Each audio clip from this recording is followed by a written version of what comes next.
আসসালামু আলাইকুম ওয়া রাহমাতুল্লাহি ওয়া বারাকাতুহু। প্রিয় সাতক্ষীরাবাসী, আপনারা সবাই কেমন আছেন? ঈদ কেমন হইল? মাশাআল্লাহ। যারা দাঁড়িয়ে আছেন দ্রুত বসে পড়ুন। সম্ভবত এই এলাকায় 22 সালে একটা প্রোগ্রামে আমাকে উঠতে দেয়া হয়নি। এইখানে কোথায় জানো? মাশাআল্লাহ মাশাআল্লাহ। ওই আল্লাহর বান্দারা এলাকায় আছে? হাওয়া হয়ে গেছে না? মাশাআল্লাহ। বসেন, কথা না বলি। এখন রাত প্রায় 11টা বেজে গেছে। 12টার মধ্যে আলোচনা ক্লোজ করা উচিত, কি বলেন? যেহেতু 11টায় উঠলাম, দেখি 1টা পর্যন্ত দেওয়া যায় নাকি? থাকতে পারবেন না পলাবেন? থাকবেন কারা দেখি তো? লিল্লাহি তাকবীর। আল্লাহ কবুল করুন। যারা দাঁড়িয়ে আছেন সবাইকে বলছি বসে যাওয়ার জন্য। ফাসুবহানাল্লাযী লা ইউহসা ইমতিনানুহু বিল লিসানি ওয়ালা বিল কলাম। নাশহাদু আল্লা ইলাহা ইল্লাল্লাহু ওয়াহদাহু লা শারীকা লাহু ونشهد أن سيدنا وسندنا وحبيبنا ومولانا محمدا عبده ورسوله الذي أرسل رسوله بالحق بشيرا ونذيرا وداعيا إلى الله بإذنه وسراجا وقمرا منيرا. فقد قال الله تعالى في كلامه المجيد وفي فرقانه الحميد. أعوذ بالله من الشيطان الرجيم. بسم الله الرحمن الرحيم. أولى لك فأولى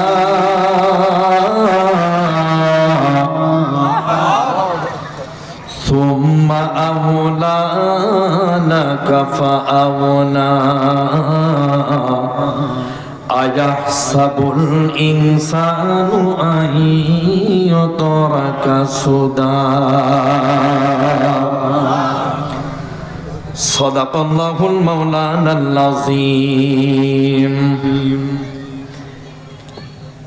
أخلص دينك يكفيك الأعمال القليل. رواه البخاري. إن الله وملائكته يصلون على النبي يا أيها الذين آمنوا صلوا عليه وسلموا تسليما. اللهم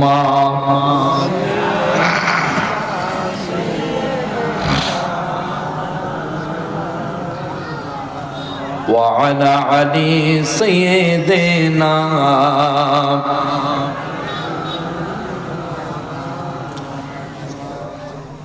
ওরে দেশের জনগণ তোদের নাইকিরে শরণ রে। দেশের জনগণ তোদের নাইকিরে শরণ। বাড়ে বাড়ে তোদের ঈমান, ওরা বাড়ে বাড়ে তোদের ঈমান করিছে হরণ রে। দেশের জনগণ তোদের নাইকের শরণ ওদের। দেশের জনগণ তোদের নাইকের শরণ। স্মরণ আছে না নাই? বিগত সময়গুলো কি হয়ে গেল, স্মরণ আছে না নাই? আছে? সম্মানিত মুআজ্জাজ হাজিরিন, গান গাওয়ার সময় সুযোগ হচ্ছে না, সময় খুবই সংকীর্ণতার সাথে নিয়ে আপনাদের সামনে উপস্থিত হয়েছে। সম্মানিত সুধী, পাঁচানী যুব কমিটির উদ্যোগে আজকের এই বিশাল ঐতিহ্যবাহী তাফসিরুল কোরআন মাহফিল, আজকের এই বিশাল তাফসিরের ময়দানে সম্মানিত সুযোগ্য মুআজ্জাজ হাজিরিন, সভাপতি এবং প্রধান অতিথি ও আমন্ত্রিত ওলামায়ে হযরত, পোস্টারের সব বিষয়বস্তু বলতে গেলে এখানেই 10 মিনিট যাবে। সবাইকে সালাম জানাতে যাচ্ছি যারা আমার সামনে উপবিষ্টিত রয়েছেন এবং যারা পর্দার আড়ালে আমার মা এবং বোনেরা এসেছেন, সবাইকে বলছি আসসালামু আলাইকুম ওয়া রাহমাতুল্লাহি ওয়া বারাকাতুহু। মহান আল্লাহ পাকের শুকরিয়া আদায় করছি যে আল্লাহ পাক আমাদেরকে সবচেয়ে একটা বড় জালেম হাসিনা থেকে বাঁচাইছে। আর জোরে বলতে হবে, কিন্তু এক জালিম পালাইছে আর এক জালিম এসে আবার শুরু করে দিছে। কথা বলে না কেন? জালিম পালাইছে ঠিকই, কিন্তু আবার নতুন জালেমের উৎপত্তি ঘটেছে পৃথিবীতে। যাই হোক, সর্বমূলে মহান আল্লাহর শুকরিয়া জ্ঞাপন করছি। আমরা আর একবার বলছি আলহামদুলিল্লাহ। অগণিত দুরূদ ও সালাম পাঠ করতে যাচ্ছি প্রিয় রাসূলুল্লাহর প্রতি। আমরা সবাই মিলে বলছি সাল্লাল্লাহু আলাইহি ওয়াসাল্লাম। সম্মানিত ভাইয়েরা, একটু আগে আমি আপনাদের মাঝে কোরআনুল কারীমের একটি আয়াতে কারিমা তেলাওয়াত করেছি, সংক্ষিপ্ত একটি ছোট্ট হাদিসও তেলাওয়াত করেছি। এর থেকে আলোচনা করতে গেলে আপনারা জানেন নিশ্চয়ই, একটা আলোচনা করতে গেলে 1 থেকে 1.5 অথবা 2 ঘন্টা, 2.5-3 ঘন্টা হলে পরে সেই বিষয়টাকে ক্লিয়ার করে করা যায়। তো আমি জানি যে সাতক্ষীরার মানুষ 12টার বাজা মাত্রই কিন্তু মাঠে থাকতে চায় না, সব উঠে পালায়। এজন্য আমি বড় টেনশনে আছি। আপনারা কি থাকবেন? মাশাআল্লাহ, আল্লাহ কবুল করুক, জোরে কোন আমিন। সম্মানিত সুধী, চলুন আমরা কোরআন থেকে আলোচনা শুরু করি, দেখি কত দূর পর্যন্ত যাওয়া যায়। সম্মানিত সাতক্ষীরাবাসী, মহান আল্লাহ পাক বলেন আওলা লাকা ফাআওলা সুম্মা আওলা লাকা ফাআওলা। এই বক্স দিয়েছে, বক্স দিতে নিষেধ করছি। মনটা কিছু মনে বক্স।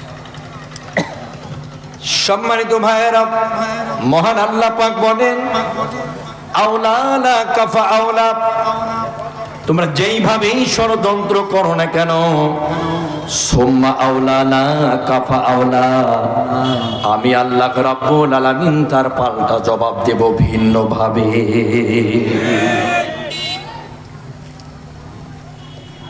এক মিনিট আপনাদের মাঝখান থেকে নিচ্ছি।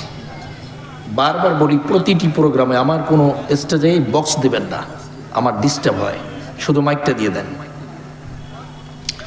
সম্মানিত ভাইয়েরা, মহান আল্লাহ বলেন আওলা লাকা ফাআওলা, তোমরা যেইভাবেই ষড়যন্ত্র করো না কেন, সুম্মা আওলা লাকা ফাআওলা, আমি আল্লাহ রাব্বুল আলামিন তার পাল্টা জবাবটা দেই ভিন্ন ভাবে। আপনারা নিশ্চয় দেখেছেন 16টি বছর বঙ্গবন্ধুর বেটি যে ষড়যন্ত্রগুলো করেছে, এক নিমিষে আল্লাহ পাক সবগুলোকে নাস্তানাবুদ করে দিয়েছে। আরো জোরে আপনারা একেবারে কোরআনের আয়াতটার সঙ্গে মিল করে বুঝতে পারবেন। আমি অনুরোধের সাথে বলতেছি, একটু ঠিক করে দিতে পারেন। আমি সন্ধ্যায় বলে দিছি যে এটা যেন ঠিক থাকে, গলা টানে তো। সম্মানিত ভাইয়েরা, মহান আল্লাহ পাক বলেছেন যেইভাবেই মানুষ তোমরা ষড়যন্ত্র করো না কেন, আমি তার পাল্টা জবাবটা দেব ভিন্ন ভাবে। তার মানে দুনিয়ার মানুষকে মহান আল্লাহ রাব্বুল আলামিন চ্যালেঞ্জ করে বলেছেন, যতটা ষড়যন্ত্র করো না কেন, আমি আল্লাহর পাল্টা জবাব ভিন্ন ভাবে আসবে।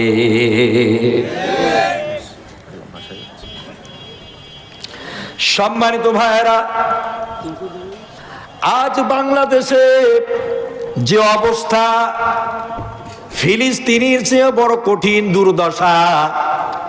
16 বছর যেভাবে বাংলাদেশের টাকা পাচার হয়ে গেছে, যেভাবে বাংলাদেশের সম্পদ বাইরের দেশে চলে গেছে, এটাকে যদি আপনি সামাল দিতে যান তাহলে এদেশে আবার 20-30 বছর লাগবে এটাকে পূরণ করতে। কথা বলে না কেন? এজন্য বাংলাদেশের সোনার ছেলেরা 2024-এর লড়াই করলো। এই যুদ্ধের ময়দানে যুবকরা বিজয়ী হয়েছে, ঠিক কিনা? 16 বছর যারা বিড়ালের মতো ঘরের মধ্যে লুকে লুকে ছিলেন, ঘর থেকে বের হতে চান নাই, কিন্তু বাংলাদেশের এই নওজোয়ানগুলো ঘর থেকে বের হয়েছে, কেউ জীবন দিল, জান দিল, শহীদ হয়ে গেল, গলি খাইলো, পঙ্গত্ব বরণ করলো। এরপরে দেশ থেকে স্বৈরাচারকে বিতাড়িত করে দিল। এরপরে দেশের মানুষ শান্তিতে নিঃশ্বাস নিতে পারতেছে। ছেলেরা এখন বাংলাদেশে প্রধান সমন্বয়করা, প্রধান যারাকে বসিয়েছেন, তিনি বাংলাদেশের এমন একজন উজ্জ্বল নক্ষত্র যার নাম হচ্ছে ডক্টর ইউনূস স্যার। উনি শুধু বাংলাদেশের সম্পদ না, গোটা পৃথিবীর মানুষ তারে চেনে। মাইক ঠিক করো তাড়াতাড়ি। সম্মানিত ভাইয়েরা, আমি কথা বলতে পারি না, কিন্তু বহির্বিশ্বে এই মানুষটাকে চেনে, সারা পৃথিবীর মানুষ জানে। ডাবল নোবেল বিজয়ী বাংলার সন্তান ডক্টর ইউনূস স্যারকে কে না চেনে? কথা বলে না কেন? ছেলেদের চিন্তা হলো, চেতনা হলো, দেশের সংস্করণ করতে হবে, সংস্কার করতে হবে, দেশের যে ঘাটতি আছে সেটা পূরণ করা লাগবে, দেশের যে ঋণ আছে এটা পরিশোধ করা লাগবে, দেশটাকে যে পঙ্গু করে দিয়ে চলে গেল, পালায় গেল, সেই দেশটাকে আবার নতুন ভাবে সাজা লাগবে। সেটার জন্য একটু সময় লাগবে, কিন্তু এই সময়টা বর্তমান কিছু মানুষ দিতে চায় না। সম্মানিত ভাইয়েরা, ভারতে বসে বসে ষড়যন্ত্র করে। আপনাদের সামনে পরিষ্কার ভাবে বলি, ও সাতক্ষীরাবাসী, বাংলাদেশের 1 নম্বর জঘন্য দুশ্মন যদি পৃথিবীর কেউ থাকে, সেটার নাম হলো ভারত। ওখান থেকে সুড়সুড়ি দেওয়া হয় দ্রুত কিভাবে ইলেকশন করা লাগবে, কিভাবে কি করা লাগবে, এগুলোর সুড়সুড়ি দিয়া দেশের মানুষের মধ্যে একটা দ্বন্দ্ব বাধায় দেওয়া যায়। কেমন করে এই চিন্তায় তারা ব্যতিব্যস্ত রয়েছে। কথা বলে না কেন?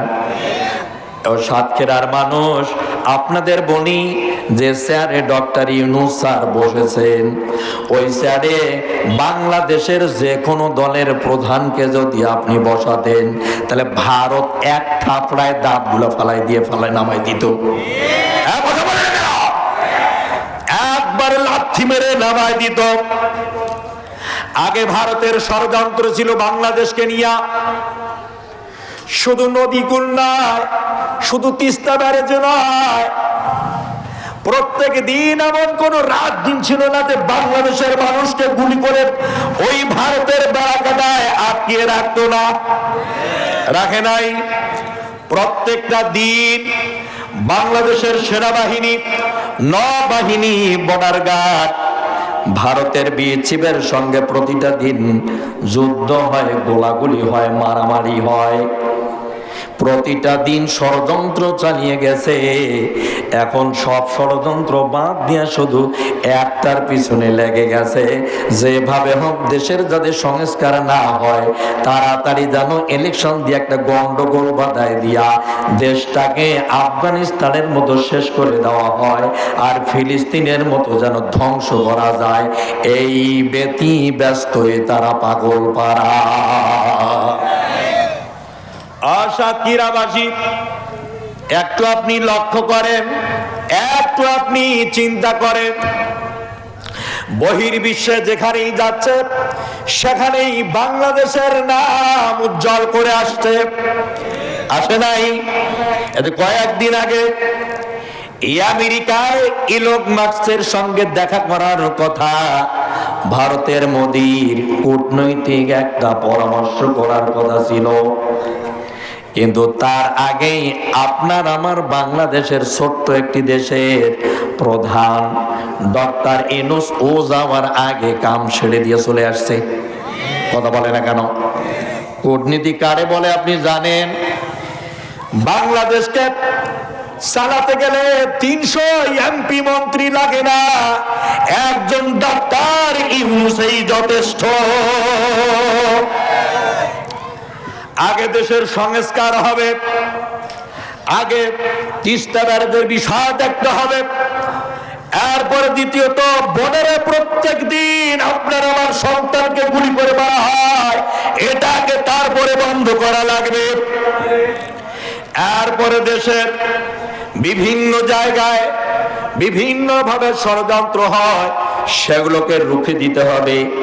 দেশের যে টাকাগুলো পাচার হয়ে বাইরে গেছে, এই টাকাগুলোকে কেমন করে আনা লাগবে, এই জন্য কয়েকদিন আগে ইনি বাইরে গিয়েছিলেন, কানাডার প্রধানের সঙ্গে কথা বলেছেন। ওনারা বলছেন যত টাকা বাংলাদেশে চুরি হয়েছে সব এখন আমরা ব্যাক দেব। এটা ভালো না খারাপ? আরো ধরে বলেন, এটা ভালো না খারাপ? দেশের টাকা চুরি হয়ে পাচার হয়ে গেছে বাইরে, এটা নিয়ে আসলে দেশের জন্য ভালো হবে নাকি খারাপ হবে?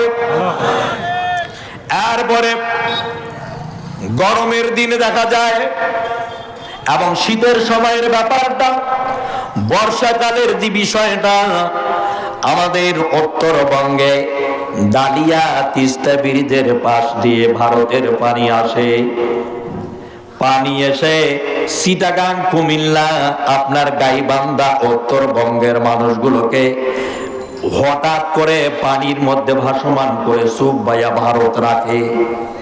রাখে কি রাখে না? 16-17 বছর এনারা চেষ্টার কম করে নাই, কিন্তু কোনো কাজ হয়েছে? তার পূর্বে যারা ছিল ওরাও চেষ্টা করেছিল, কাজ কি হয়েছে? হয় নাই। একদিন শুধু আমেরিকা গেল, তারপরের দিনে চলে আসলো, এর পরের দিনে আবার নম নম করে ডাক্তার ইউনূসকে কাছে টেনে নিল। যোগ্যতা সম্পূর্ণ ব্যক্তির ক্ষমতাও পাবার কতটা আপনি জানেন? আপনারা যারা নির্বাচন নিয়ে ব্যস্ত আছেন, নির্বাচন দিয়ে কি হবে?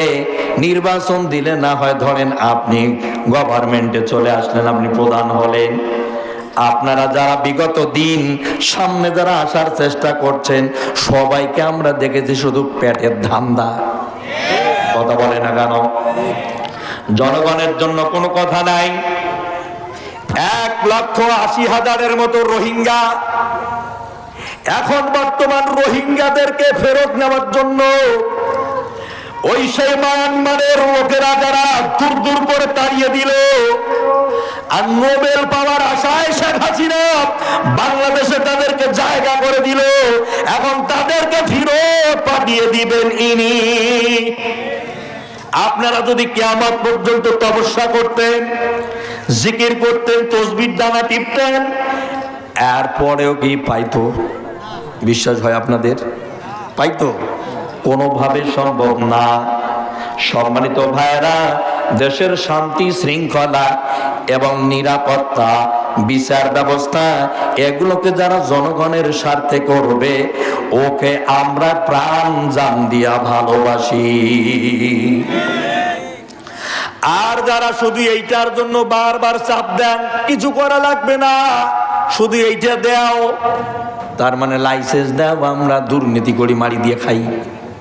কথা বলে না কেন? মহান আল্লাহ পাক বলেন, আওলা লাকাফা আওলা সুম্মা আওলা লাকাফা আওলা। যেভাবেই তোমরা ষড়যন্ত্র করো না কেন, আমি তার পাল্টা জবাব দেব তোমাদের ভিন্নভাবে। যেরকম তো আল্লাহু আকবার। এদেশে যখন ইসলাম প্রেমিক জনতারা ইসলামকে প্রতিষ্ঠা করার জন্য কাতারে কাতার বন্দী হয়ে গেছে। তখন বিশেষভাবে একটি দলের নেতাকর্মীরা ব্যাপকভাবে ইসলামের বিরুদ্ধে ব্যঙ্গাত্মক আকারে বক্তব্য দেওয়া শুরু করেছে। কেউ কেউ বলতেছে হুজুরদের যে বক্তব্য দেওয়া, একজন মদের দোকানদার যেমন মদ খায় না, তেমন এই হুজুররাও ইমানদার না, ধার্মিক না। সম্মানিত ভাইরা, আপনি চিন্তা করে দেখেন, যখন ইসলামের দিকে মানুষেরা ছুটে আসছে, ইসলামকে যখন মানুষ ভালোবাসছে, ইসলামের দম যখন ভারী হয়ে চলেছে, তখন ইসলামের পিছনে লেগে গেছে। শুধু এখানেই শেষ না, আরো বহু ষড়যন্ত্র শুরু হয়ে গেছে। সম্মানিত ভাইরা, সব ষড়যন্ত্রের জালগুলোকে একত্রিত করে বঙ্গোপসাগরে নিক্ষেপ করে দেন। আমার প্রিয় ভাইরা, আগামী দিনের শতাব্দী একমাত্র আল্লাহর কোরআনেরই হবে। কিসের হবে? কোরআনের হবে। সম্মানিত ভাইরা, কেউ যদি সংস্কারের বিরুদ্ধে দাঁড়ায়, দেশের উন্নয়নের বিরুদ্ধে দাঁড়িয়ে যায়, মানুষের অধিকারের বিরুদ্ধে চলে যায়, সুবিচার প্রতিষ্ঠার বিরুদ্ধে গিয়া দাঁড়ায়, যেমন ৭১ যুদ্ধ হয়েছে, 2024 যেমন লড়াই হয়েছে, আপনারা প্রস্তুত থাকেন, আরো একটা লড়াই সম্ভবত সামনে হবে। সম্মানিত ভাইরা, এই লড়াইয়ের ময়দানে কার জনসংখ্যা বেশি আর কার কম এটা বিষয় না, কারণ সর্বমূলে মুসলমানদের বিজয় হবে, এটাই হচ্ছে সবচেয়ে বড় কথা। আমি বারবার এই কথাগুলো বলি, সৎ সঙ্গে স্বর্গে বাস আর অসৎ সঙ্গে সর্বনাশ। ভালো মানুষের সঙ্গে থাকবেন, সঙ্গ যদি আপনার ভালো দেয় আপনি ভালো হবেন, আর অসৎ সঙ্গের সঙ্গে যদি আপনি জড়িত হয়ে যান তাহলে অবশ্যই খারাপ হতে বাধ্য হবে। যে আওয়ামী লীগ দেশের মাসের পর মাস, বছরের পর বছর, শতাব্দীর পর শতাব্দীতে বাংলাদেশে মানুষ মারল, হত্যা করল, বিডিআর পিলখানায় হাজার হাজার সেনাবাহিনী শেষ করে দিল, দেশের মেরুদণ্ড ঢের শেষ করে দিল। এরপরে বিভিন্ন ভাবে মানুষকে গুম করলো, খুন করলো, সে তো পালিয়ে যেতে বাধ্য হলো। তাদের আজ যারা পুনর্বাসন চায়, বুঝে নিতে হয় ওরা আওয়ামী লীগের দালাল। আমার প্রিয় সাতক্ষীরাবাসী, এটা বুঝতে হবে আপনাদের, সংখ্যা কার বেশি কার কম এটা বিষয় না, বিষয় হবে ইমান। ইমান যদি আপনার আমার থাকে, আমাদের বিজয় হবে বাংলাদেশে, এটাই সবচেয়ে বড় কথা। এবার আপনাদেরকে উদাহরণ পেশ করব, তারপরে আপনাদেরকে আমি তাফসীর শোনাবো। সম্মানিত সাতক্ষীরার ভাইয়েরা, বদরের যুদ্ধে আপনারা দেখেছেন ৩৬০টা মানুষ ১,০০০-এরও বিরুদ্ধে লড়াই করেছিল, করে নাই? এই ৩৬০টা মানুষ আপনার না ৩১৩টা মানুষ ১,০০০-এর উপরে কাফেরদেরকে ময়দানে যদি থামিয়ে দিতে পারে, শহীদ করে দিতে পারে, ওদেরকে যদি জাহান্নামে পাঠায় দিয়া দিনের ঝান্ডাবাহী পতাকা যদি উড্ডীন করে দিতে পারে, বাংলাদেশে ইসলাম এবং কোরআনের শাসন আসবে, এটার বহুত নমুনা দেখা যাচ্ছে। শুধু আপনাদেরকে ঐক্যবদ্ধ থাকতে হবে। সম্মানিত ভাইয়েরা, বদরের যুদ্ধ বাদ দিয়ে দিলাম, এবার আপনাদেরকে নিয়ে গেলাম ইয়ারমুকের যুদ্ধের ভিতরে, যেটা হয়েছিল শাম এবং সিরিয়ার মধ্যে। শাম সিরিয়ায় ইসলামের সংখ্যা, অর্থাৎ ইসলাম প্রিয় জনতার সংখ্যা ছিল একেবারে কম। কাফের মুশরিকদের সংখ্যা ছিল প্রায় ১,৪০,০০০। 1,40,000-এর মাঝখানে মাত্র ছিল 36,000 মুসলমান। এবার বলেন তো 1,40,000 বেশি নাকি 36,000 বেশি? কথা বলে না। ইতিহাস সাক্ষী দিচ্ছে 1,40,000 কাফের বেশি। সেই ময়দানে মাত্র 36,000 মুসলমান ছিল। মুসলমানেরা লড়াইয়ের ময়দানে গেল আল্লাহর দ্বীনের বিজয়ের ঝান্ডা নিয়ে। তারা শাম সিরিয়ার দিকে কালেমার পতাকা উড্ডীন করাবার জন্য গিয়েছে। 1,40,000 কাফের মুসলমান 36,000-কে চতুর্দিক থেকে ঘিরে ফেলল। কাফেরদের অস্ত্র ছিল, শস্ত্র ছিল ঘোড়া, বল্লম, এরপরে আপনার ধনুক, শিলা, ঢাল সবই ছিল। মুসলমানেরা নিরস্ত্র ছিল, কোনো অস্ত্র ছিল না। অসাতক্ষীরাবাসী তারা শুধু খালি হাত আর একটা জিনিস নিয়ে গিয়েছিল, সেই জিনিসটার নাম হলো তাওয়াক্কালতু আলাল্লাহ। একমাত্র একটা জিনিস নিয়ে গিয়েছিলেন, সেটা হলো আল্লাহর প্রতি অবিচল বিশ্বাস। আল্লাহু আকবার। এই বিশ্বাসটা রাখেন, ভয়ের কোনো কারণ নাই। কারো চোখ রাঙানিতে আমরা খাই না, কারো বাবার দেশে আমরা বাস করি না, আমাদের নিজের মাতৃভূমিতে বাস করি।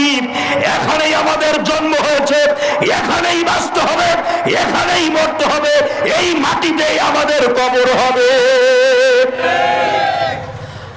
আমরা কাউকে পরোয়া করি না। সম্মানিত সাতক্ষীরাবাসী, ইয়ারমুকের যুদ্ধের ইতিহাসটা আগে বুঝতে হবে, এরপরে আলোচনায় যাইতে হবে। যুদ্ধের ময়দানে 1,40,000 কাফের মুসলমান মাত্র 36,000-কে তারা আক্রমণ করে দিল। 36,000 মুসলমানেরা মনে করলো আজকে 1,40,000 বোধ হয় আমাদের মাটির সাথে মিশিয়ে দিবে, কিন্তু না, তাদের অন্তঃকরণে ছিল আল্লাহর প্রতি অবিচল বিশ্বাস এবং আস্থা ছিল মহান রবের ওপরে, যার কারণে ওই লড়াইয়ের ময়দানে মুসলমানেরা সকালবেলার দিকে ব্যাপক তাকবীরের ধ্বনি তুলেছিল, যার কারণে এই তাকবীরের প্রকট আওয়াজগুলো বিভিন্ন ময়দানে ছড়িয়ে গেছে। রাতের বেলা ওই ময়দানে মুসলমানেরা রাত উদযাপন করেছিল। ইতিহাস আপনাদের জানতে হবে, ইতিহাস কখনো কারো সঙ্গে বেঈমানি করে না। ওই ময়দানে রাতের বেলা মুসলমানেরা ঘুমাচ্ছিল, আর রাতের বেলা যারা তাঁবুর ভিতরে ঘুমাচ্ছে আর যারা ডিউটিরত ছিল, ডিউটিরতরা চিন্তা করলো খামোকা বেকার দাঁড়াইয়া দাঁড়াইয়া ঘুরে ফেরা হাইটা সময় নষ্ট করে লাভটা কি? এর সে যদি এ জায়গায় আমরা নামাজে রত হয়ে যাই, রুকু সেজদায় মহান রবের কাছে মাথাটা নামাতে পারি, মহান আল্লাহ আগামীকাল সকালবেলা বিজয়টা আমাদের দিবে। সম্মানিত সাতক্ষীরাবাসী, রাতের বেলায় এই পরিস্থিতি হলো। দিনের বেলা সকাল হয়ে গেছে, তখন মুসলমানদের এই অবস্থা থেকে, সংখ্যা থেকে কাফের মুশরিকরা চতুর্দিক থেকে ভৎসনা করা শুরু করলো। এ মাত্র 36,000 তোরা আসছো, আর আমরা দেখো 1,40,000। আমাদের দল বড়, আমাদের অস্ত্র বড়, আমাদের শস্ত্র বড়, আমাদের দলের নেতা কর্মীরা গ্রামে গ্রামে ঘরে ঘরে আছে, আমাদের সবকিছু আছে, আমাদের জনবল আছে। যদি তোমরা সরে না যাও, ব্যাপকভাবে তোমাদের উপরে আমরা আক্রমণ চালাবো, তখন তোমরা আক্রান্ত হয়ে যাবে। অতএব যুদ্ধ করার আগে হে মুসলমানরা, তোরা ময়দান থেকে পলায়ন করে সরে যাও। এইভাবে তারা বক্তব্য দিয়েছিল, কিন্তু মুসলমানেরা বলেছিল মরে যাব, শহীদ হয়ে যাব, আল্লাহর দ্বীনের ঝান্ডাবাহী কালেমার পতাকা এই ময়দান থেকে নিয়ে পিছপা হব না। কত বড় শক্তি আছে তোমাদের দেখে নেব। মাঠের মধ্যে যখন তাকবীর শুরু হয়ে গেছে, মুসলমানদের তাকবীরের ধ্বনি শোনা মাত্রই মুসলমানদের মাথার চুলগুলো দাঁড় হয়ে গেল, লোমগুলো যখন খাড়া হয়ে গেছে। মুসলমানদের এই পরিস্থিতি দেখার পর কাফের মুশরিকরা বুঝতে পারল এ মুসলমানরা এমন এক জাতি রে, এরা মরে যাবে তারপর পিছপা হবে না। এরা তো জীবন দিয়া দিবে, কোনো আপত্তি নাই, কিন্তু আমরা যদি মরে যাই আমাদের বউরা বিধবা হয়ে যাবে, আমাদের বাচ্চা কাচ্চা ইতিম হয়ে যাবে। অতএব এদের সঙ্গে লড়াইয়ের ময়দানে অংশগ্রহণ করার চেয়ে ভেগে যাওয়াই ভালো। মুসলমানদের এই অবস্থা দেখার পর ওই দিন মাঠ থেকে কাফেররা 1,40,000-কে যখন মুসলমানেরা ধাওয়া দিয়েছে, মাত্র 36,000 যখন বাঘের মতো এগিয়ে গেছে, ওরা বিড়ালের মতো গর্তে লুকিয়েছে। আজ বাংলাদেশের 95% মুসলমানদের বলি, অসাতক্ষীরাবাসী ভয় পাইলে হবে না। এই লড়াইয়ের ময়দানে বহুত লড়াই করে আসতে হয়েছে। এই ময়দানে এখন আপনি উড়ে এসে জুড়ে বলছেন তা না, বহুত লড়াইয়ের ময়দানে জীবন দিতে হয়েছে, জান দিতে হয়েছে, অনেক আলেমকে ফাঁসির দড়িতে ঝুলাইছে, অনেককে ইনজেকশনের সিরিজ দিয়ে হত্যা করেছে, অনেককে দেশ থেকে সন্তরিত করেছে, গুম করেছে, খুন করেছে। এরপরও ভারতের গোলামি করতে বলেছে, কিন্তু জাতি লড়াই করেছে গোলামি করব না বলে। আজ যারা ভারতের পক্ষে কথা বলে ওদের গোলামি করার জন্য এখন যারা লড়ে আছে, ওদের বুকে লাথি মেরে ইসলামের রাস্তায় ছুটে আসতে হবে। রাজা সম্মানিত ভাইয়েরা, বিষয়বস্তু আপনাদের বুঝতে হবে। ইয়ারমুকের যুদ্ধের ময়দানে যখন এই পরিস্থিতি হলো, মুসলমানেরা যখন ব্যাপকলি লড়াইয়ের ময়দানে চতুর্দিকে দেখতে পেল কাফের মুশরিকরা চতুর্দিক থেকে পলায়ন করছে, মুসলমানের আবার তাকবীরের ধ্বনি দিল। এই তাকবীরের ধ্বনি তাদের কর্ণকুহরে পৌঁছে যাওয়া মাত্র এবার পুরা ইয়ারমুকের মাঠ থেকে পলায়ন করেছে। গোটা দুনিয়ার মানুষ তাদের ভৎসনা করেছে।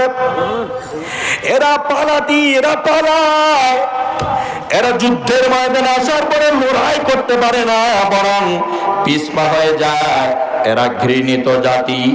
আমার প্রিয় ভাইরা, যারা 16 বছর আমাদের এই বাংলাদেশের জনসাধারণের সঙ্গে লড়াই করেছে, গুলি করে মেরেছে, তারপরেও যাদের পালাতে বাধ্য হয়েছে, এখনো যারা বাংলাদেশে ভিডিও বানায়া ফেসবুকে, টুইটারে, এরপরে অপ্রামাণিক ইউসি ব্লাজার এর মধ্যে যারা প্রকাশ করতেছেন, উনি আবার আসবে, আবার আসবে, আপনাদের বলি আসার কোনো চান্স নাই। আমাদের প্লেয়ার গিয়েছিল কয়েকদিন আগে ভারতে। তিনি সর্বপ্রথম নরেন্দ্র মোদীর সামনে বসে প্রথম যে কথাটা বলেছে সেটা হলো এই, দেশে গণহত্যা হয়েছে, দেশে মানুষকে মেরেছে, দেশে রক্তের বন্যা বয়ে দিয়েছে, দেশের সম্পদ লুটপাট হয়েছে, ডাকাতি হয়ে গেছে, ব্যাংকগুলো শূন্য করে দিয়েছে। এটা বিচারের আওতায় নিয়ে আসা দরকার। উনি অপরাধী, আমার দেশে আইন আছে, আমার দেশের আইন দ্বারা তাকে শাস্তি প্রয়োগ করতে হবে। আশা লাগবে না, একা একা আসার দরকার নাই। ওনাকে একা আসার দরকার নেই, ওনাকে নিয়ে আসা হবে। কথা বলে না কেন? ওনাকে নিয়ে আসা হবে। একা আসার দরকার নাই, আপনাকে নিয়ে আসা হবে। বাংলাদেশের কিছু নেতা এখন বক্তব্য দিচ্ছে, যেমন ফজলুর রহমান সাহেব, উনি কয়েকদিন ধরে ফেসবুকে ব্যাপকভাবে বলা শুরু করছে উনি আবার আসবে। মানে বলতে বলতে মুখের ফেনা উঠে ফেলাইতেছে। আর উনি আসবে, তা তোর কি হয়েছে? তুই যেই দলের নেতা কর্মী সেই দলের বক্তব্য দিয়ে দে। কথা বলেন ঠিক কিনা? কারণ ওকে বাংলাদেশের মানুষ কেউ সহ্য করতে পারে না। ঠিক বলছি না বেঠিক? ঠিক না বেঠিক? দেশের মানুষ যাকে ঘৃণা করে মন থেকে, তাকে নিয়ে যারা মানা জপা করবে ওরা জাতির শত্রু। ওরা জাতীয় শত্রু। পৃথিবীর কোন স্বৈরাচার পালার পরে আবার ব্যাগ হয়ে আসছে এমন ইতিহাস দেখছেন? কি বাবার সাতক্ষীরাবাসী বলে না কেন?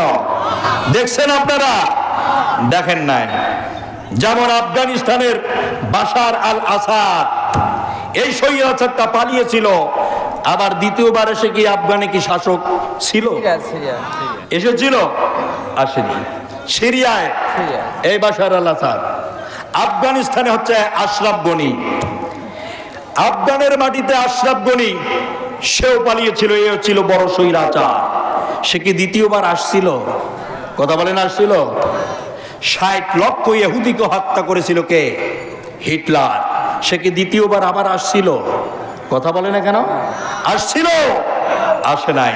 তার মানে বোঝা গেল পৃথিবীর কোন স্বৈরাচার একবার যদি পালায় দ্বিতীয়বার আর আসার আর কোনো সুযোগ নাই। আর বড় বলেন, আর যারা মিথ্যা কথা ছড়ায় এরা হচ্ছে বড় মিথ্যাবাদী। কথা বলেন ঠিক কিনা? সম্মানিত ভাইয়েরা, ওই ময়দানের মধ্যে যখন মুসলমানেরা বিজয় হয়ে গেছে, কাফের মুশরিকরা যখন চতুর্দিক থেকে বিড়ালের মতো পালালো, খবর চতুর্দিকে ছড়িয়ে গেছে। ইয়ারমুকের যুদ্ধে কাফেরদের বাহিনী ছিল ১,৪০,০০০, আর মুসলমানদের সংখ্যা ছিল মাত্র ৩৬,০০০। ৩৬,০০০ মুসলমানদের সঙ্গে ১,৪০,০০০ কাফের পরাজিত হয়েছে। আমার প্রিয় ভাইয়েরা, কোনো পরাজিত শক্তি মাথা চারা দিতে পারবে না। সেই পরাজিত শক্তিকে যারা আবার পুনর্বাসন দিতে চায়, আপনি তাদেরকে কি বলবেন? আপনি তাদের কি বলবেন? একটু চিন্তা করেন। আজকের আলোচনাটা কিন্তু অন্যরকম। একটু পরেই বুঝতে পারবেন বিষয়টা কি হলো। আমার প্রিয় ভাইরা, খবর যখন চতুর্দিকে ছড়িয়ে গেছে ১,৪০,০০০ পরাজিত আর ৩৬,০০০ মুসলমানেরা বিজয় হয়েছে, ওদের মুখ দেখার জায়গা ছিল না।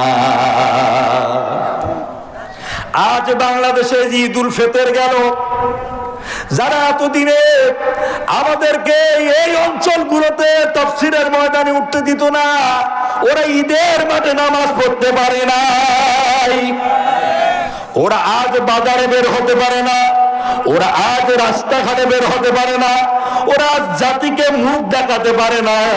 কি হলো? কেন পারেন না? কি করছেন? কি এমন অপরাধ হয়েছে আপনার? কি অপরাধে বা আপনারা জাতির সঙ্গে করলেন? নামাজ আসতে পারেন না, মানুষকে মুখ দেখাতেও পারেন না, বাজারেও যেতে পারেন না, রাস্তাও করতে পারেন না। কারণটা কি? কারণ হলো একটা, ওরা এখন চিন্তা করে আসলে বিগত ১৬-১৭টা বছর আমরা আসলে মানুষের ওপরে জুলুম করেছি।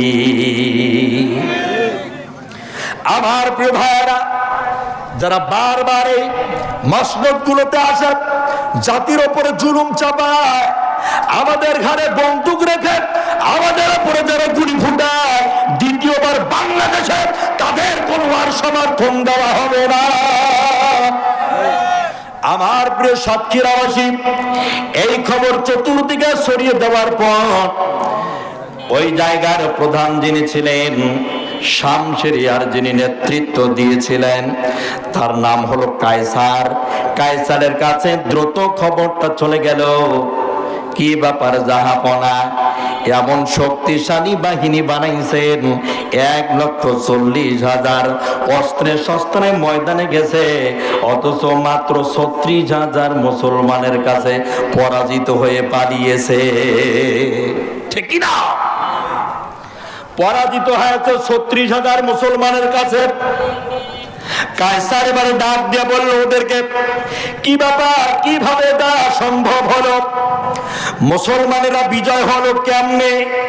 ওদের যে দলের লোক কম, ওদের তো কর্মী বাহিনী কম, ওদের অস্ত্র শস্ত্র কম, ওদের কোনো অস্ত্র নাই, ওরা নিরস্ত্র মানুষ। ওরা বিজয় হলো কেমনে রে? কারণটা কি? কাফেরদের যারা লিডার ছিল, ওই বাহিনীর মধ্যে যারা নেতৃত্ব দিয়েছিল, ওনারা বললেন জাহাপনা কিছুই বুঝলাম না, মুসলমানদের এমন কি অস্ত্র আছে যে মুসলমানরা আজ মাত্র 36,000 1,40,000-এর ওপরে বিজয় হয়েছে। কায়সার বলে দিল দ্রুত গবেষণা করো, অনুসন্ধান করো, এগুলোকে বারবার খুঁজে বের করে দেখো কিভাবে মুসলমানেরা বিজয় হলো, কেন মুসলমানদের বিজয় আসলো, ভালোভাবে দেখো তো। অনুসন্ধান শুরু হয়ে গেল, কমিটি গঠন হয়ে গেছে, মুসলমানদের খোঁজ খবর নেওয়া হচ্ছে এমন কি অস্ত্র মুসলমানদের ওই ইয়ারমুকের যুদ্ধে ব্যবহার করা হয়েছে। ওরা দেখলো কোনো অস্ত্র নাই, শুধু মুসলমানেরা রাতের বেলা ওরা শুধু একাকিত কেন জানি দাঁড়িয়ে যায়, দাঁড়িয়ে যাওয়ার পরে হাত দুটো তার উঁচু করে, এরপরে এখানে কেন জানি এমন করে এখানে ভাবে বেঁধে নেয়, তারপরে ওখানে কি যেন বলে, এরপরে তার রুকুতে চলে যায়, ওখানে যেন কি বলে, তারপরে দাঁড়িয়ে যায়, এরপরে আবার মাথাটা এই জমিনে নেওয়া। এই কথা এসে কায়সারকে বলা হলো জাহাপনা ওদের কিচ্ছু নাই, কোনো অস্ত্র শস্ত্র নাই, কিন্তু বিশেষ একটা ব্যায়াম রয়েছে, ওরা একটা ব্যায়াম করেছে। ওই রাতের বেলা দেখা গেছে ওরা জমিনে সেজদা দিয়েছে, রুকু করেছে, ওরা মাথা নত করেছে, এই ছাড়া ওদের কিচ্ছু নাই। কায়সার বলে দিল বোখার ধরে রে, এটা বিশেষ কোনো ব্যায়াম নয়, এটা হলো এমন একটা জিনিস, এটাই হলো অসজুদ, এটা হলো অপতরিব। অসজুদ মানে হলো রুকু করা, অপতরিব মানে হলো সেজদা করা। রুকু করা আর সেজদা করা মানে হলো মহান রবের সঙ্গে দেখা করে কথা বলা। এই বুখার দল, মুসলমানদের অস্ত্র লাগে না, মুসলমানেরা মহান রবের সামনে মাথা নত করলে সাহায্য পাঠায় কে? কে পাঠায়? মহান আল্লাহ পাঠায়। আমার প্রিয় সাতক্ষীরাবাসী, এজন্য আপনাদের বুঝতে হবে বাংলাদেশের 95% মুসলমান। নামের মুসলমান হলে হবে না, কামের মুসলমান হতে হবে। মহান আল্লাহকে স্মরণ অবশ্যই করতে হবে। নামাজ 5 ওয়াক্ত আপনাদের বাধ্যতামূলক পড়া লাগবে। আল্লাহকে রুকু সেজদা যদি করতে পারেন, ঈমান যদি পরিপূর্ণ থাকে, ভারত যত বড় শক্তিশালী দেশ হোক না কেন, পৃথিবীর যে কেউ হোক না কেন, আমাদের উপরে চোখ রাঙাইয়া আমাদের একটা বাঁকা লোম কেউ সোজা করতে পারবে না, বরং পরাজিত হবে ওরা, বিজয় হবে আমাদের। বিজয় হবে কার? বিজয় হবে আমাদের। কিন্তু সঙ্গ ঠিক রাখা লাগবে, এদিকেও যাবেন ওদিকেও যাবেন, এটা হবে না, ঠিক কি না? এটা হবে না। এজন্য বলা হয়েছে সৎ সঙ্গে স্বর্গে বাস, অসৎ সঙ্গে সর্বনাশ। সঙ্গ যদি আপনার ভালো হয় আপনি অবশ্যই ভালো হবেন, আর সঙ্গ যদি আপনার খারাপ হয় অবশ্যই আপনি খারাপ হবেন, নাকি? আমার প্রিয় ভাইয়েরা, এই সঙ্গের কারণে বহুত মানুষ নষ্ট হয়ে যায়। বৃহত্তম রাজনৈতিক দল, বড় একটি দলের নেতা কর্মীরা আজ ইসলামের বিপক্ষে লেকচার না দিলে ওদের ঘুম হয় না, কথা বলে না, ঠিক কি না? এই দলটির প্রধানকে বলবো, যিনি বাইরে আছেন, আপনার কাছে অনুরোধের সাথে আমাদের বলা, পাগলের গোষ্ঠীকে থামান, নাহলে যে কয়টা কর্মী আছে ও কয়টাও নষ্ট হয়ে যাবে। কথা বলে না কেন? কারণ এদেশের মানুষ হচ্ছে মুসলমান, এরা আল্লাহ বিশ্বাসী, কোরআনে বিশ্বাসী, এরা ইসলাম ভালোবাসে। সেই ইসলামের কেউ যদি কথা বলে, দল টল কোনো কিছু দেখা হবে না, দল দিয়ে কামে আসবে না। অলরেডি প্রচার শুরু হয়ে গেছে। সম্মানিত ভাইয়েরা, এজন্য বলছি সঙ্গ আপনাকে ঠিক করতে হবে। আপনি কার পিছনে ছোটেন? সঙ্গ আপনার ভালো করা লাগবে। আপনি কার পিছনে দৌড়ান? আপনি দেখেন নাই ফেরাউন এমনি এমনি খারাপ হয় নাই। ফেরাউনের পিছনে একটা খারাপ সঙ্গ ছিল। ফেরাউন আসলে খারাপ ছিল না, ফেরাউনের পিছনে একজনের সঙ্গ ছিল যার নাম হলো টাকুয়া হামান।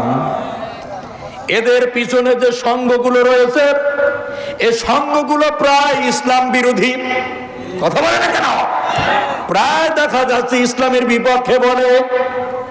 সম্মানিত ভাইরা, একটু লক্ষ্য করেন, একটু চিন্তা করেন। আপনি বিগত সময় আওয়ামী লীগ যেভাবে ইসলামকে আক্রমণ করে কথা বলতো, ইদানিং দেখা যাচ্ছে এদের মধ্যে শুরু হয়ে গেছে। আরো জোরে, আর জোরে বলে না কেন? কারে তুমি ভোট দিবা ভাই, কার বা জন্য ভোট চাও? কারে তুমি ভোট দিবা ভাই, কার বা জন্য ভোট চাও? ভোটের আগে চিন্তা করে নাও, এ ভোটের আগে চিন্তা করে নাও। স্বাধীনতার 53 বছর এমনই করে গেল, হতভাগাই এই না জাতি কিছুই নাহি পেল।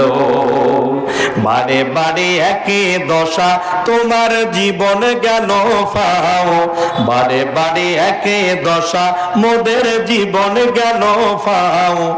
ভোটের আগে চিন্তা করে নাও, ও ভোটের আগে চিন্তা করে নাও। ওরা হলো প্রতারকার ধান্দাবাজের হতা,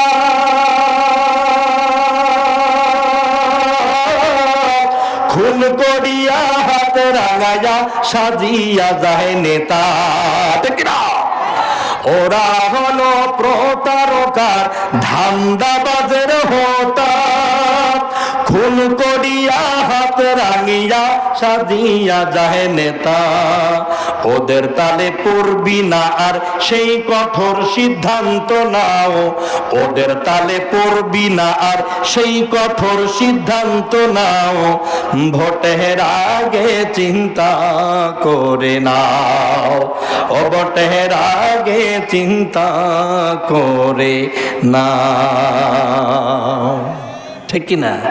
চিন্তা করেন আপনি কাকে সমর্থন করেন, কার পিছনে আপনি ঘোরেন, কাকে আপনি নির্বাচিত করতে চান। একটু ভাবেন, দেখেন, তারপরে পথ পরিচালিত হন। কথা বলে না কেন? আপনারা আছেন না গেছেন? জীবিত আছেন? আছেন? আমি বারবার বললাম ভাইয়েরা 10টায় আমাকে দিয়েন, কারণ রাত যখনই 12টা তখনই আর সাতক্ষীরার মানুষকে আটকা বড় মুশকিল, খুব টাফ ব্যাপার হয়ে যায়।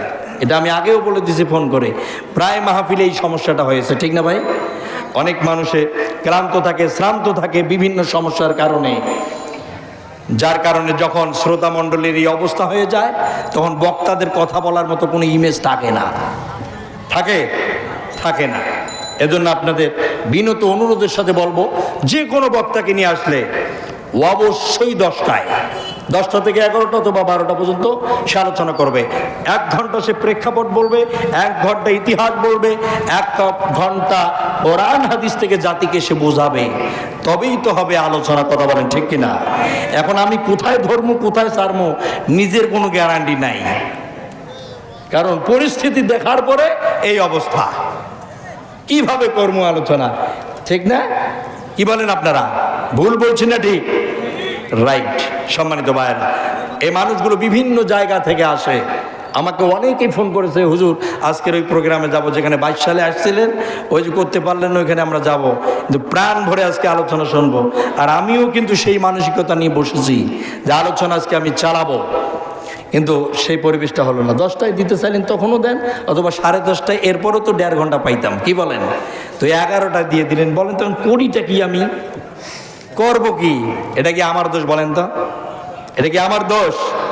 এটা কিন্তু আপনাদের এই ম্যানেজমেন্ট এবং টাইম কিভাবে সেটিং করেছেন, এটা কিন্তু আপনাদের এই সমস্যা।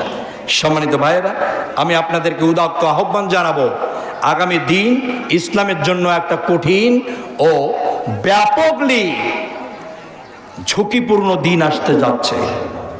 আপনারা কি মনে করেন?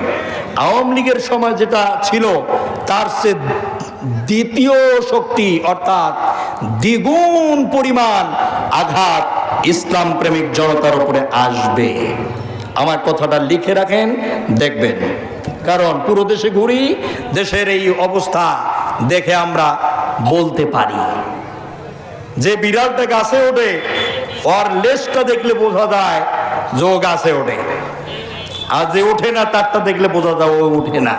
ঠিক না? সম্মানিত ভাইরা, এজন্য আমি আপনাদেরকে বলবো, এই যে পরিস্থিতি, উচিত ছিল 1.5 ঘন্টা আলোচনা দিয়ে এই যে ইতিহাসটা বললাম, এখন আমি তাফসীর করা লাগবে। কিন্তু এইভাবে যদি এই অবস্থা হয় তাহলে আমি কি করব? বলার মানসিকতা থাকে না। আর একটা জিনিস, সেটা হচ্ছে ব্যাপকলি জার্নি করে আসা লাগে। আপনাদের এলাকার মুফাসসিররা আমার এলাকায় গেলে ওই জাস্ট 10টা, যেমন আপনাদের আজিজুল ইসলাম ভাই, এরপরে মোস্তফা মাহবুবুল ভাই, এ মনোয়ার ভাই, এরকম অনেকে আছে আমাদের এলাকায় 10টার মধ্যে উঠবে, বাস 11টা, 11:30, 12টা পর্যন্ত শেষ। এটা হচ্ছে একটা সিস্টেম, ঠিক না? এরপরে আফজাল ভাই, উনিও যান আমাদের এলাকায়, জিজ্ঞাসা করে দেখেন, এই যে 10টা ঘন্টা জার্নি করে এখানে আসলাম, এই যে মাত্র এতটুকু কথা বললে কি আর 7 মেটে? বলেন তো, এই 7 মেটে গলার শুংশুঙিয়ে তো থামে না। সম্মানিত ভাইয়েরা, এজন্য আমি আপনাদেরকে বলবো, উদাত্ত আহ্বান জানিয়ে যে কোনো মুফাসসির, যেমন আগামীকালকে মুফতি আমির হামজা ভাই আসতে যাচ্ছেন, আপনাদেরকে বুঝতে হবে যে জাস্ট টাইম এবং মূল সময়ের মধ্যে আপনাদেরকেও উপস্থাপন করাতে হবে। এটা আপনাদের প্রধান টার্গেট। কি বুঝতে পারছেন? বুঝতে পেরেছেন? যদি টাইম পেয়ে যায় তখন সে বক্তা বুঝতে পারে যে আমি কি কি বিষয়ের ওপর আলোচনা করব, সে মাথার মধ্যে চিন্তা চেতনা করে আসে, বসার পরে সে আলোচনাটা করে ফেলাবে। আর যখন সে টাইমটা পাবে না, তখন কিন্তু সব এলোমেলো হয়ে যাবে।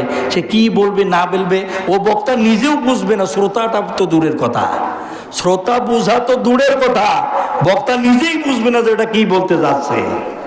সম্মানিত শুধু আপনারা কি রাগ করলেন?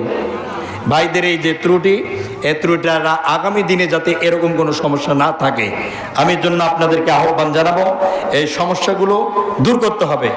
বিশেষভাবে আমি আপনাদেরকে বলবো যে এই টাইমটা, বক্তার টাইমটা অন্য কোনো মানুষকে কথা বলতে গিয়ে সে সময়টাকে নষ্ট করবেন না, কোনোভাবে করবেন না। এটা বড় ধরনের একটা সমস্যা। আজকের মাহফিলের 1টা মিনিটের দাম 1000 কোটি টাকা দিয়ে আপনি কিনতে পারবেন না। কারণ যে চিন্তা করে বসছি ওই যে আয়াতের ব্যাখ্যা, আল্লাহর কসম বলছি, আধা ঘন্টা ধরে এটা করলে আপনি তখন বুঝতে পারবেন। এই যে প্রেক্ষাপটগুলো বললাম না, অনেকে এখন হয়তো বা বলবে যে হুজুর এগুলো কি বললো। যখন কোরআনের আয়াতের সঙ্গে প্রেক্ষাপটকে মিল করে আর সেই সময়ের অবস্থা ইতিহাসকে মিল করে বোঝানো হবে, তখন এই মানুষগুলো আর এভাবে কথা বলার সুযোগ পাবে না। কিন্তু সুযোগগুলো আপনারা করে দেন। আমরা যখন অর্ধেক কথা বলে অর্ধেক পারি না, তখন মানুষ যেভাবে বলতে থাকে, এই যে রেকর্ড হয়ে গেছে কথাগুলো, এখন মানুষ মনে করবে যে শুধু রাজনৈতিক বক্তব্য হুজুর দিল, কোরআন হাদিস তো দিল না। ঠিক না? এটার জন্য কিন্তু আপনারা দায়ী হয়ে গেলেন ভাই। সম্মানিত মুআজ্জাজ হাজিরিন, আমি আপনাদেরকে বলবো, ইসলাম এমন একটা জিনিস যা সকল জীবনের কথা বলে। যেরকম আল্লাহু আকবার, সর্ব অবস্থায় ইসলামের ভূমিকা আছে। এজন্য ইসলামকে বলা হয় মানবতার মুক্তির সর্বশ্রেষ্ঠ পন্থার নাম হলো ইসলাম। আমার প্রিয় সাক্ষীরাবাসী, মহান আল্লাহ পাক বলেন, আল-ইয়াউমা আকমালতু লাকুম দীনাকুম ওয়া আতবামতু আলাইকুম নি'মাতি ওয়া রাদিতু লাকুমুল ইসলাম দীন। ইসলাম হচ্ছে পরিপূর্ণ জীবন ব্যবস্থার নাম। সম্মানিত ভাইরা, এখন সেই ইসলামে যদি আপনি বলেন যে রাজনীতি নাই, তাহলে ইসলাম তো অপরিপূর্ণ হয়ে গেল। ঠিক কিনা? আপনি যদি বলেন ইসলামে রাষ্ট্রনীতি নাই, তাহলে তো ইসলাম অপরিপূর্ণ হয়ে গেল। এই পৃথিবীতে এমন কোনো বিষয়বস্তু নাই যা ইসলামের ভিতরে দেওয়া হয় নাই। ইসলামের ভিতরে সব বিষয় দেওয়া হয়েছে, শুধু মানুষ পড়ে না, জানে না, বোঝে না, যার কারণেই মানুষ ভুল ধরার চেষ্টা করে। আমার প্রিয় ভাইরা, আল্লাহ পাক বললেন, ইন্না সলাতি ওয়া নুসুকি ওয়া মাহইয়ায়া ওয়া মামাতি লিল্লাহি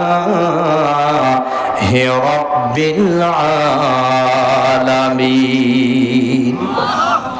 আল্লাহ পাক বলেন, বলো হে বান্দা, আমার নামাজ, আমার কোরবানি, আমার জীবন, আমার মরণ, আমার কথা বলা, আমার দেখা, আমার সমর্থন দেওয়া, সর্ব অবস্থায় একজনকে খুশি করাবার জন্য হতে হবে। তিনি হলেন লিল্লাহি রাব্বিল আলামিন। আপনার দুজন সন্তান আছে মনে করে, একজন সন্তান ভালো একজন অফিসার হয়েছে, এজন্য এলাকার মানুষ বলে বল্টুর ছেলেটা একটা বড় ধরনের অফিসার হয়েছে, অত্যন্ত ভালো লোক, এ ছেলেটা বড় একটা অফিসার হয়েছে, প্রশংসা করলো। আপনার আর এক ছেলে ডাকাতি করেছে, ডাকাতি করে ধরা পড়লো। সেই ছেলেটা ধরা পড়ার পরে লোকজন পরিচয় পত্রটা যখন বলতে যায়, তখন বলে এই ছেলেটা বল্টুর ছেলে ডাকাত। যখন আপনাকে এসে বলা হয় আপনার ছেলে অফিসার, তখন আপনার কলিজাটা বড় হয়ে যায়। আর যখন বলা হয় আপনার ছেলেটা একটা ডাকাত, তখন বলেন না এই ছেলেটা আমার না, আমি তেজপুত্র করে দেব, ও আর মুখ দেখতে চাই না, ও আমার ছেলে হতে পারে না। এমনটা যেমন আপনারা করেন, আমার প্রিয় ভাইরা, ইসলামের জন্য যারা কাজ করেন মহান আল্লাহ পাক তাকে প্রিয় ভাবেন, আর যারা কাজ করেন না আল্লাহ পাক তার হিসাব রাখেন না। সম্মানিত সাতক্ষীরাবাসী, বহু উদাহরণ পেশ করতে চেয়েছিলাম। বলেন তো, আপনাদের বলছি, কৃষিতে যখন, অর্থাৎ জমিনে যখন ধান লাগান, তখন এই ধান বাড়িতে যখন আগাছা হয়, যখন ঘাস উঠে যায়, তখন কে খুশি হয়ে যায়? কথা বলে না, কে খুশি হয়? কামলারা খুশি হয়ে যায়, যারা কাজ করে খায় তারা খুশি হয়ে যায়। ওরা বলে এখন ঘাস হয়েছে বেশি, এ ধান খেতে ঘাস প্রচন্ড আগাছা হয়েছে, এবার মালটু ইনকাম হবে বেশি, ওরা খুশি হয়ে যায়। এবার বলেন তো, ধান খেতে যদি এই আগাছা বা ঘাস কম হয়ে যায়, তাহলে এবার খুশি হয় কে? আরো জোরে, কে খুশি হয়? জমির মালিক খুশি হয়ে যায়। এবার ধান বাড়িতে আগাছা হয়েছে কম, এবার ঘাস হয়েছে কম, খুশি হয়ে যায় সে। এবার কামলাদেরকে টাকা দিতে হবে কম। এই জমিনে যত বেশি আগাছা থাকবে, তত বেশি আপনার মতো কামলা আর আমার মতো কামলাকে আল্লাহ নিয়োগ রাখছেন। কাজ করো, বেতন পাবা, মানে সওয়াব হবে বেশি। যত আগাছা বেড়ে যাবে তত আপনার কাজ বেড়ে যাবে, যত আগাছা কম হবে তত কাজ আপনার কমে যাবে, ঠিক কিনা? আমার প্রিয় ভাইরা, এই জমিনে আগাছা বেড়ে গেছে, আপনি তো আল্লাহর গোলাম, আল্লাহর চাকর, আপনি ঘরে বসে থাকলে হবে না, আপনার বহুত কাজ আছে। আপনাকে জমিনে বের হতে হবে, আগাছা সাফ করতে হবে, এর দায়িত্ব আপনাকে দেওয়া হয়েছে। এর থেকে যদি আপনি চোখ করে নীরবে বসে থাকেন, তাহলে তো রিসালাতের দায়িত্ব পালন করা হলো না। সম্মানিত ভাইরা, মহান আল্লাহ পাক আরো বলেন, ইন্নাল্লাহা আশতারা মিনাল মুমিনিনা আনফুসাহুম ওয়া আমওয়ালাহুম বিআন্না লাহুমুল জান্নাহ। মহান আল্লাহ রাব্বুল আলামিন বলেন, নিশ্চয়, অবশ্যই, 100% শিওরিটি, আমি আমার মুমিন বান্দাদের জানার মাল কিনে নিয়েছি, শুধু একমাত্র বিআন্না লাহুমুল জান্নাহ, জান্নাত দেওয়ার কথা বলে আপনারা আমার জানমাল কিনে নিয়েছেন কে? আরো জোরে বলেন কে? মহান আল্লাহ জানমাল কিনে নিয়েছে। আমার প্রিয় ভাইরা, এই জানমাল আপনার কথা দ্বারা চলবে নাকি যিনি কিনে নিয়েছেন তার কথা দ্বারা চলবে? কার? এখানে যদি 10টা মানুষও থাকে, যেহেতু দেরিতে আমাকে তুলে দিয়েছে, এটার জন্য আমি প্রয়োজনে চোখ বন্ধ করে ওয়াজ করে দেবো যদি আপনারা নাও থাকেন, কারণ এটা আমার দায়িত্ব। কি বলেন? যেহেতু দিয়েছে আমাকে, কি করবো এখন আমি? সম্মানিত ভাইয়েরা, মহান রব্বুল আলামিন বলেন, আমি তোমাদের জানমাল কিনে নিয়েছি শুধু আমার কাজ করার জন্য। আপনাকে কি কাজ দেওয়া হলো? আল্লাহ রাব্বুল আলামিন তাও সূরা সফের মধ্যে জানিয়ে দিল, ইয়া আইয়ুহাল্লাযীনা আমানু হাল আদুল্লুকুম আলা তিজারাতিন তুনজিকুম মিন আযাবিন আলীম। তুমিনুনা বিল্লাহি ওয়া রাসূলিহি ওয়া তুজাহিদুনা ফি সাবিলিল্লাহ বিআমওয়ালিকুম ওয়া আনফুসিকুম যালিকুম খায়রুল লাকুম ইন কুনতুম তা'লামুন। মহান আল্লাহ পাক বলেন, হে ঈমানদারগণ, আমি কি তোমাদের জন্য একটা ব্যবসার কথা বলবো না, যে ব্যবসাটা তোমাদেরকে দুনিয়ায় লাভ এনে দেবে? শুধু লাভে না, আখিরাতেও তোমাদেরকে বাঁচাবে। শুধু বাঁচাই ক্ষান্ত হবে না, আরো একটা কাজ করবে, ইয়াগফির লাকুম যুনুবাকুম ওয়া ইউদখিলকুম জান্নাহ। তোমাদেরকে ধরা হবে আর ধরে ধরে ডাইরেক্ট জান্নাতে ঢুকিয়ে দেওয়া হবে। সম্মানিত ভাইয়েরা, আল্লাহর কোরআন 6666টি আয়াতের ভিতরে প্রায় 3500-এর মতো জিহাদ সম্পর্কে বলা হলো। মহান আল্লাহ পাক ঈমানদারদেরকে বারবার বলা হলো, আমার জমিনে আমার দ্বীন প্রতিষ্ঠার জন্য তোমরা সর্বাত্মক চেষ্টা করো, প্রচেষ্টা করো।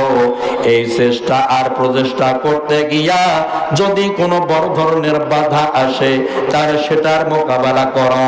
যদি এই দাওয়াতি কাজে গিয়ে তোমার সামনে কেউ দেয়াল তৈরি করে দেয়, বাধার সৃষ্টি হয়ে যায়, ওই দেয়ালটাকে ভেঙ্গে চূড়া মাটির সাথে মিশায়া দিয়া আল্লাহর জমিনে আল্লাহর দ্বীন উদ্দিন করার নাম হলো জিহাদ। সম্মানিত ভাইরা, কি করবো এখন আমি? ভাই বলেন তো, এটা এই যে আপনাদের ম্যারেজ টাইম মেনটেনের সময় এটা ঠিক করা উচিত। আল্লাহর রাস্তে আবারও বলছি যে যুবকেরা যে ব্যাপকলি কষ্ট করে এগুলো করে, বোঝেন না? ছেলেদের ব্যাপক কষ্ট হয়, যাতে কোরআন হাদিস শুনতে না পারলে বা বলতে না পারলে খুব কষ্ট লাগে। মানে আমাকে যে কেমনটা লাগে সে আমি জানি। সম্মানিত ভাইয়েরা, যাই হোক, আমি আপনাদের কাছ থেকে ক্ষমা চাচ্ছি ভাই।